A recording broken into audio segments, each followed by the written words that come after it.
Hello student, welcome to আড্ডা 24/7 Bangla official YouTube চ্যানেলে প্রত্যেককে স্বাগত। নমস্কার, আমি সুমিত স্যার। আরো একটি গুরুত্বপূর্ণ ভিডিওতে তোমাদের প্রত্যেককে স্বাগত জানাই। কারণ এই মুহূর্তে দাঁড়িয়ে তোমরা সোশ্যাল মিডিয়ার প্ল্যাটফর্মে যে নিউজটি সব থেকে বেশি শুনতে চলেছো বা শুনতে পারছো সেটি হচ্ছে আইডিও পরীক্ষার এক্সাম, অর্থাৎ ইন্ডাস্ট্রিয়াল ডেভেলপমেন্ট অফিসার। এই যে পোস্টের রিক্রুটমেন্ট সংক্রান্ত খবর তোমরা শুনতে পাচ্ছ, এর পেছনে কারণটা কি, বা এই পরীক্ষা কারা দিতে পারে, কোন যোগ্যতা লাগে, কেমন পরীক্ষা হয়, কত স্যালারি পাওয়া যায়, কোন বয়স পর্যন্ত পরীক্ষাটি দেওয়া যায়, সম্পূর্ণ সিলেবাস কি, সমস্ত কিছু আজকের এই ভিডিওতে তো আলোচনা করবই।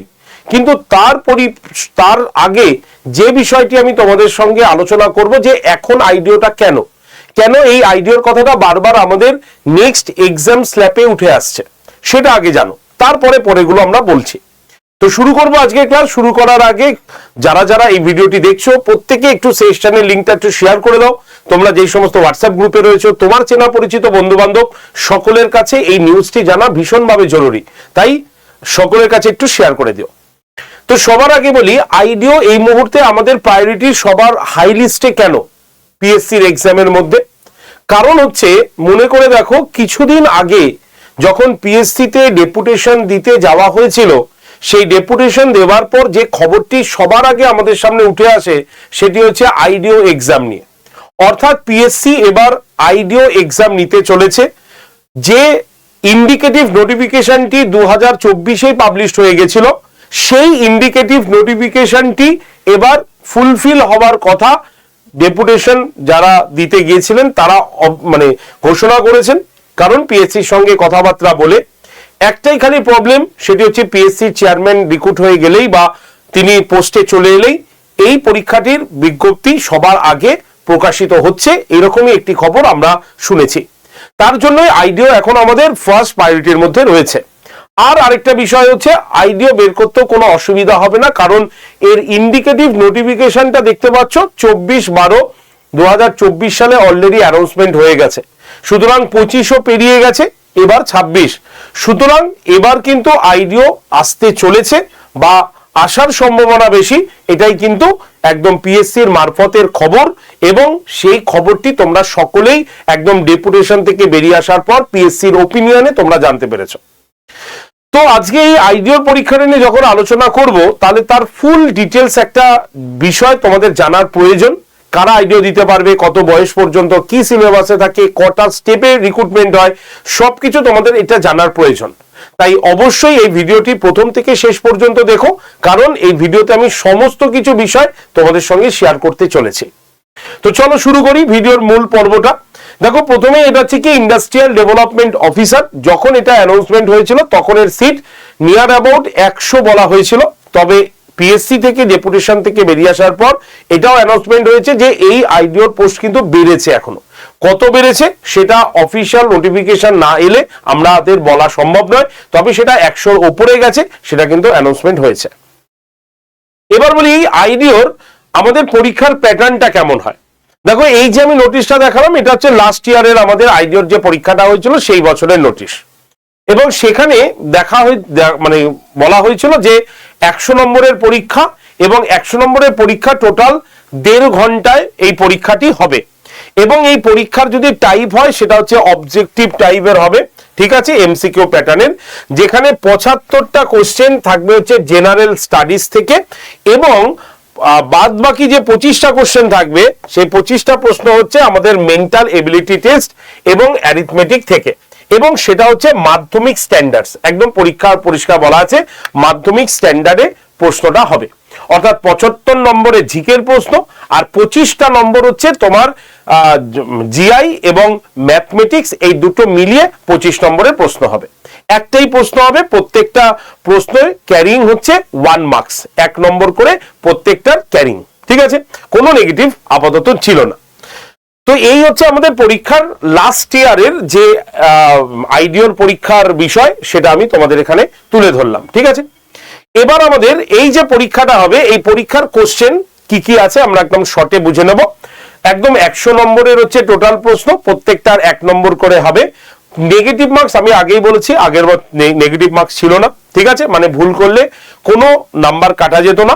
তো সেই হিসাবে মানে আগে কি হতো, মানে নর্মালি কি হয় 3:1 হয়, 3টে ভুল করলে 1 নম্বর কাটা যায়, সেটা কিন্তু এখানে নেগেটিভ মার্কস ছিল না। কোশ্চেন কেমন অবজেক্টিভ হিসাবে আমাদের হবে, ঠিক আছে। আর কতক্ষণ পাবে, 90 মিনিট তোমরা পরীক্ষার সময় পাবে, ঠিক আছে। এবার এই যে এক্সাম প্যাটার্ন বললাম, এই এক্সাম প্যাটার্নে আমরা মেইনলি কি কি পড়বো, ঠিক আছে, মানে এই এক্সামটা মূলত কারা দিতে পারবে, কি কি পড়বো সেটা আলোচনা করব, যে কি কি সাবজেক্ট রয়েছে এর মধ্যে, কিন্তু এই পরীক্ষাটা মূলত কারা দেবে, কত বছর বয়স পর্যন্ত। বয়স হচ্ছে জেনারেল যারা রয়েছে তারা 21 থেকে 39 বছর বয়স পর্যন্ত তারা পরীক্ষাটা কিন্তু দিতে পারবে। অর্থাৎ একজন জেনারেল ক্যান্ডিডেট যদি এবছরের ফর্ম বেরোয় তাহলে একটা নির্দিষ্ট মাস বলা হবে, এই মাস অনুসারে তাদের বয়স যদি 21 থেকে 39 বছর বয়স পর্যন্ত হয় তাহলে জেনারেল ক্যান্ডিডেটটা পরীক্ষা দিতে পারবে। যদি সে ওবিসি ক্যান্ডিডেট হয় তাহলে 21 বছর থেকে 42 বছর বয়স পর্যন্ত সে পরীক্ষা দিতে পারবে। আর এসসি এবং এসটি ক্যান্ডিডেট হলে সেটা 21 থেকে 44 বছর বয়স পর্যন্ত সে কিন্তু পরীক্ষাটা দিতে পারবে। তাহলে টোটাল হচ্ছে একজন এসসি বা এসটি ক্যান্ডিডেট 44 বছর পর্যন্ত পরীক্ষা দেবে, আর জেনারেল যারা তারা 39 বছর বয়স পর্যন্ত পরীক্ষাটা কিন্তু দিতে পারবে, ঠিক আছে, বোঝা গেল। এবার আমরা চলে আসি স্যালারি কত। ভাই এত কিছু তো শুনলাম, কিন্তু এত কষ্ট করে আমি যে চাকরি পাবো আমার স্যালারিটা কত আসবে, পয়সাটা কত আসবে। তাহলে স্যালারি যদি আমরা একদম লাস্ট ইয়ার ধরে নিই, 25 ধরে নিই, তাহলে তাদের টোটাল বেসিক পে হচ্ছে অ্যাপ্রক্স কত 32,100 টাকা। এর সঙ্গে যুক্ত হয়েছে কি তোমার অ্যালাউন্স 3%, যেটা হচ্ছে 963 টাকা, এবং তারপরে হচ্ছে HR এ 12%, যেটা হচ্ছে 3,852 টাকা। তাহলে টোটাল হচ্ছে স্যালারি আমরা দেখতে পাবো 37,415 টাকা আপাতত স্যালারি কিন্তু রয়েছে। একদম স্যালারির বেসিক যে স্ট্রাকচার 2025 অনুসারে যে স্ট্রাকচার সেটা একদম পরিষ্কার, সেটা হচ্ছে একজন ক্যান্ডিডেট 37,415 টাকা এই স্যালারি তারা কিন্তু ড্র করছে। একদম গ্রস স্যালারিটা আমি বলে দিলাম, এবং এই গ্রস স্যালারি বেসিক এবং বাকি যে অ্যালাউন্সেস যুক্ত হয়ে সেই স্যালারিটা কিন্তু তৈরি হয়েছে, ঠিক আছে। এবার আমরা বলি কি কি সাবজেক্টে থাকবে, মানে কোন কোন টপিক গুলো আমাদের সিলেবাসের অন্তর্ভুক্ত।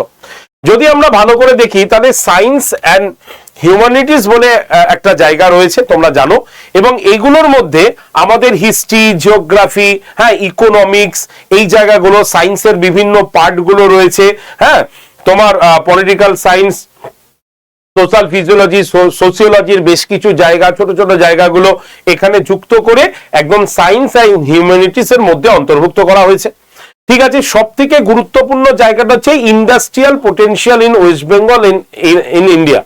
এই যে এখানে ইন্ডাস্ট্রিয়াল যে বিষয়টা আছে, এই সাবজেক্টটা কিন্তু যেহেতু এটা ইন্ডাস্ট্রিয়াল ডেভেলপমেন্ট অফিসার, সুতরাং এটা আলাদাভাবে কিন্তু জেনারেল নলেজের মধ্যে যুক্ত করা হয়েছে, মানে জিকের মধ্যে যুক্ত করা হয়েছে।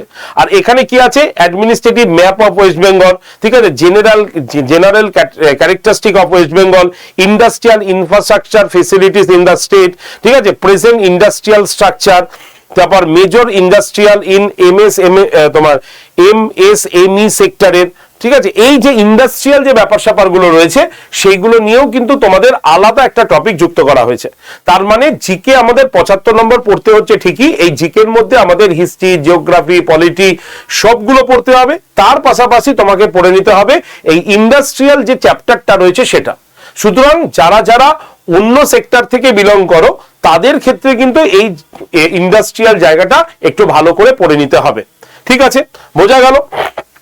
এবার আছে মেন্টাল এবিলিটির মধ্যে কি আছে, একদম মেন্টাল এবিলিটি বা অ্যারিথমেটিকের মধ্যে আমাদের নর্মাল যে সিলেবাসের চ্যাপ্টারগুলো রয়েছে মাধ্যমিক লেভেলের সেগুলো লেগেছে, যেমন হচ্ছে লজিক্যাল ইন্টারপ্রিটেশন অফ তোমার ডেটা, লজিক্যাল ডায়াগ্রাম, ঠিক আছে, রিলেশনশিপ, ঠিক আছে, work performance, letter and number series, work and alphabet, ঠিক আছে, তারপরে অ্যানালজি, এগুলো রয়েছে। তো একদম নর্মাল যে জিআই গুলো আমাদের আমরা ক্যাপচার করি বা পড়ি বিভিন্ন পরীক্ষার জন্য, সেটা কিন্তু এর মধ্যে অন্তর্ভুক্ত, ঠিক আছে। এছাড়া যদি আমরা ম্যাথের ক্ষেত্রে দেখি তাহলে রেশিও, প্রপোর্শন, তোমার পার্সেন্টেজ, নাম্বার সিস্টেম, তারপর হচ্ছে সিম্পলিফিকেশন, তারপরে ডিসকাউন্ট, ইউজ অফ টেবিল, ঠিক আছে, time and work, compound interest, partnership, LCM, HCM, distance, তো এই যে প্রফিট লস, সিম্পলিফিকেশন, এই যে রয়েছে সিম্পল ইন্টারেস্ট, এই যে জায়গাগুলো রয়েছে এইগুলো আমাদের ম্যাথের অন্তর্ভুক্ত। ঠিক আছে, তাহলে এই সিলেবাসটা তোমাকে কভার করতে হবে।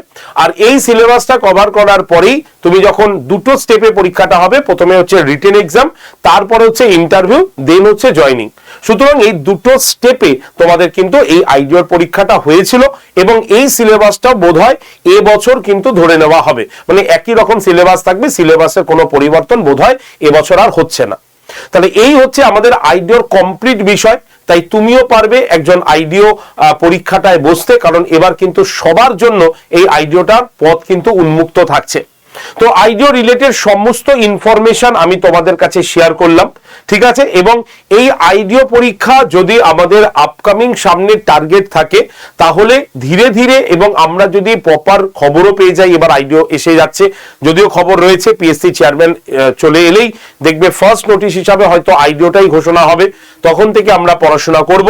তাই এখন থেকে আমাদের বিভিন্ন আইডিও রিলেটেড যদি কোনো রকম ইনফরমেশন তোমাদের প্রয়োজন হয় বা আইডিও রিলেটেড কোনো রকম ইনফরমেশন, প্রিপারেশন, সমস্ত কিছুর জন্য যদি তোমরা মনে করো যে আমাদের এই জানকারিটা ভীষণভাবে জরুরি, তাহলে তোমাদের জন্য কিন্তু থাকবে একটা গ্রুপ। আমি গ্রুপ জয়েন্টের নাম্বারটা বলে দেব, ঠিক আছে। তো সেই গ্রুপ জয়েন্টে তোমরা গ্রুপে জয়েন করে যাবে। তার আগে লাস্ট বলে দিই, এই আইডিও পরীক্ষার প্রিভিয়াস ইয়ারে তোমাদের জেনারেল এবং ওবিসিদের ক্ষেত্রে 160 টাকা চার্জেস নেওয়া হয়েছিল, আর এসসি এসটিদের ক্ষেত্রে কোনো রকম চার্জেস কিন্তু ছিল না। এবছরে হয়তো বাড়বে, সেটা এবছরে যখন নোটিশ আসবে তখন সেটা জানিয়ে দেওয়া হবে, ঠিক আছে। তো আর যেটা আমি বলছিলাম যে এই যে গ্রুপটা রয়েছে, এই গ্রুপটাতে প্রত্যেকে জয়েন থাকবে। জাস্ট হোয়াটসঅ্যাপে আইডিও লিখে পাঠালেই তোমার কাছে অটোমেটিক আইডিওর গ্রুপ চলে যাবে, সেই গ্রুপে তোমরা জয়েন থাকো, তাহলে আইডিও রিলেটেড সমস্ত ইনফরমেশন তোমরা এই গ্রুপটার মধ্যে কিন্তু পেয়ে যাবে। তাই আপকামিং যেটুক খবর আসছে সেই ক্ষেত্রে আইডিও হচ্ছে আমাদের ফার্স্ট প্রায়োরিটি, আবারও বলছি। তাই যারা যারা আইডিওর জন্য সমস্ত ইনফরমেশন গুলো আপাতত জানতে চাইছো, তারা এই গ্রুপে থাকো। প্রয়োজন হলে ধীরে ধীরে তোমাদের ক্লাসও কিন্তু শুরু করার ব্যবস্থা করা হবে। তাই প্রথমে আগে গ্রুপ জয়েন করো। গ্রুপ জয়েন্টের জন্য এই হোয়াটসঅ্যাপ নাম্বারে জাস্ট একটা আইডিও লিখে হোয়াটসঅ্যাপে পাঠিয়ে দাও, অটোমেটিক গ্রুপ জয়েন্টের লিঙ্ক আসবে, সেই লিঙ্কে ক্লিক করে তুমি জয়েন থাকবে, তাহলেই তুমি সমস্ত ইনফরমেশন গুলো পেয়ে যাবে। এই ভিডিওটি তোমাদের বন্ধু বান্ধবদের কাছে শেয়ার করে দাও, আর অবশ্যই চ্যানেলটিকে সাবস্ক্রাইব করো, যাতে ভিডিও করলেই বা যখনই আইডিও রিলেটেড নতুন আপডেটেড ভিডিও আমি দেব তার নোটিফিকেশন যাতে তোমার কাছে পৌঁছে যায়। ধন্যবাদ সকলকে, প্রত্যেকে ভালো থেকো, সবাই সুস্থ থেকো। Thank you.